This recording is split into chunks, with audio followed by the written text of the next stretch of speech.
Hey Deep Connectors, es ist wieder soweit. Das zweite Interviewvideo, das ich ever gemacht habe, ist im Kasten. Aber ich habe die Anmoderation vergessen und darum hole ich das jetzt nach. Die Frage, die ich verschiedenen Frauen gestellt habe, war folgende. Ich habe sie gefragt, hey, auf was stehen eigentlich Frauen bei Männern?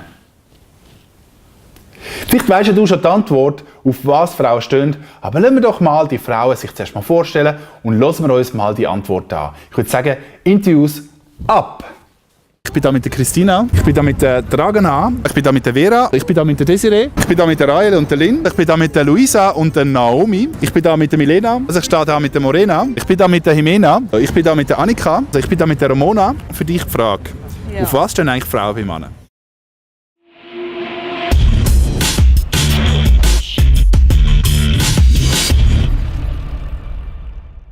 Eigentlich ist es ja einfach. Männer, die wissen, was sie wollen.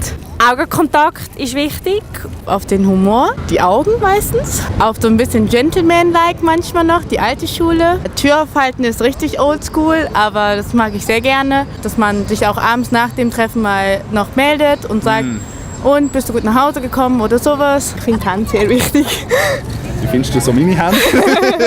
Ich glaube, immer so Selbstvertrauen kommt gut an. Am häufigsten sprechen wir Männer in Ausgang an, weil die etwas getrunken haben, sind ein bisschen locker. Aber leider, die kommen immer so mit Klischees oder die sind mega verkrampft. Wobei eine Frau, alles was eine Frau braucht, sind so 2-3 Minuten, wo der Typ könnte kommen und irgendetwas erzählen von dem Tag. Zum Teil ist es nicht so wichtig, was du sagst, aber wie du es sagst. Weil wenn du sagst, du hast schöne Augen, für mich das ist so wie ein Gesprächsende. Weil was soll ich nachher sagen? Ja, danke. Ja, auf die Augen. Gross. Ja.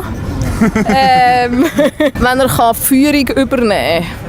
Wenn er Verantwortung übernehmen kann für eine Familie, für eine Frau, wenn er hinter seiner Frau stehen kann. Der Charakter ist halt auch wichtig, halt eben das Herz für die anderen Menschen. Auch nicht zurückhaltend ist, sondern auch mal hersteht und halt auch seine Meinung so vertritt, wie er sie halt aber meint und nicht von anderen sich beeinflussen lässt. Jemand, der weiss, was er will. Auf nette, also jetzt nicht so Machos. Ich finde es wichtig, wenn ein Mann ein gepflegtes Aussehen hat, also so ein gutes äußeres Erscheinungsbild. Die Haare zum Beispiel gemacht haben, wenn man einen Bart hat, dass er halt auch gepflegt ist und nicht irgendwie überwuchert. Und einfach saubere Kleider, passend und nicht irgendwie so Junkie-Look. Bei mir selber zum Beispiel ist Intelligenz und er muss gross und dünn sein. Für mich ist der Charakter das Entscheidende. Und dass ein Mann eigentlich kann auf das eingehen kann, was für dich als Mensch wichtig ist. Und er das versteht. So, das war es. Jetzt vielleicht noch für dich die Frage, vielleicht hast du eine andere Meinung zu dem ganzen Thema. Auf was stehst eigentlich du bei Männern oder bei Frauen? Schreib das doch unten in die Kommentare rein. Das war das vom heutigen Video. Ich sage Tschüss und bis zum nächsten Mal.